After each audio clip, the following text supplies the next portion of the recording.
Welcome to The Explainer. If you've been glued to the news over the last 24 hours, you're probably dealing with a serious case of whiplash right now. We're looking at a high-stakes geopolitical standoff between the US and Iran. It seemed like it was racing toward a finish line, and then it just suddenly ground to a complete halt. Today, we're going to break down exactly what went down, look at the absolute core sticking points currently on the table, and figure out why this localized freeze is sending shockwaves across the entire globe. Let's get right into it. So let's look at the exact moment someone hit the diplomatic brakes.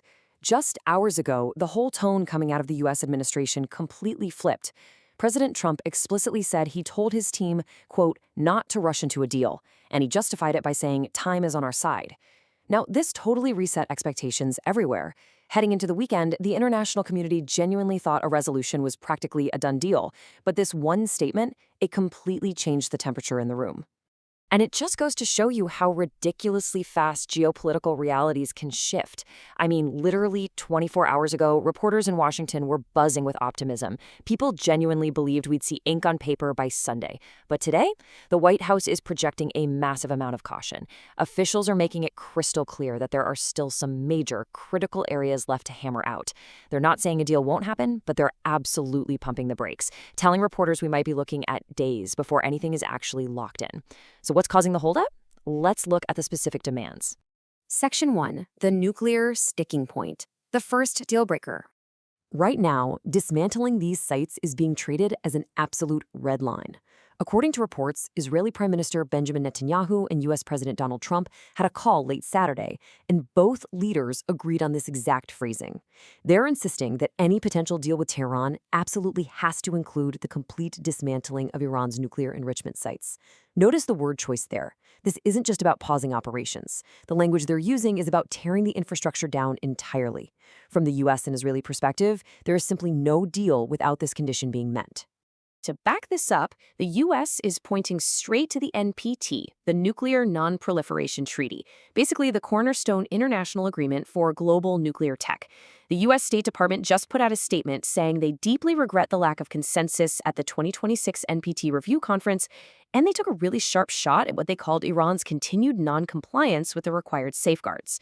Washington's argument is that Iran's escalating nuclear activities don't have a credible civilian use, and they're insisting the international community just can't turn a blind eye to it.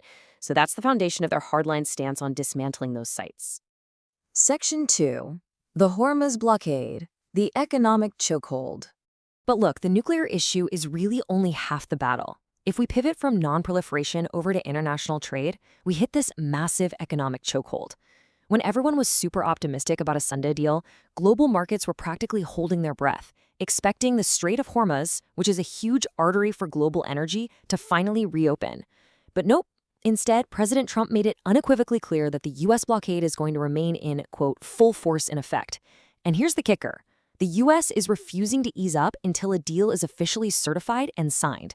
Basically, until the ink is completely dry, nothing is moving through that strait. Section 3. Who holds the leverage? So, with all these demands on the table, we really have to look at the posturing. When you've got two major powers locked in a standoff like this, it all boils down to a battle for leverage. And what's fascinating is the massive disconnect in the public messaging. On one side, the message from the U.S. is total control. They truly believe they're holding all the cards here. But on the flip side, every time the U.S. claims an issue is settled, the Iranians immediately push back. Iran is actively countering that narrative, basically broadcasting to the world, no, you don't. It's your classic geopolitical staring contest. Both sides are just trying to project absolute power, both to their own citizens and to the rest of the world. But behind all that public posturing, there's some actual hard data in play, 3 to 4 months. That time frame is incredibly important. It actually comes from an internal U.S. intelligence report that recently leaked to major newspapers. According to the leak, U.S. intelligence believes Iran can sustain its current economy under this intense pressure for about 3 to 4 months. And honestly, that specific window is exactly why the U.S. feels like time is on our side.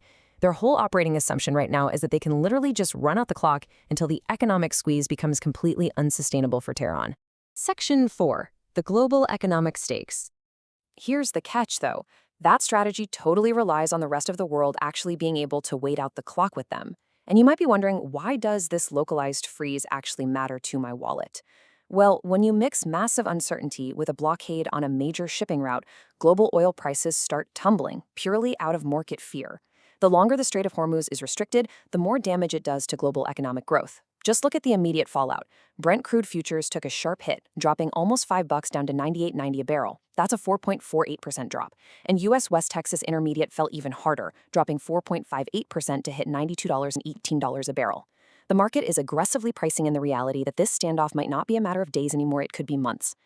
Which brings us to the biggest, most vital question of this entire explainer. We know the leaked intelligence says Iran can handle the pressure for another 3 to 4 months. But as this blockade holds firm and oil markets are just swinging wildly on all this uncertainty, can the global economy actually withstand these volatile oil prices for that long without sliding into a much deeper recession? Both sides are playing a very, very high-stakes game of poker right now, but it's the global market that has all its chips pushed into the center of the table. That is the question we are all going to be watching closely as these negotiations unfold over the coming days. Thanks for joining me as we unpack this complex situation.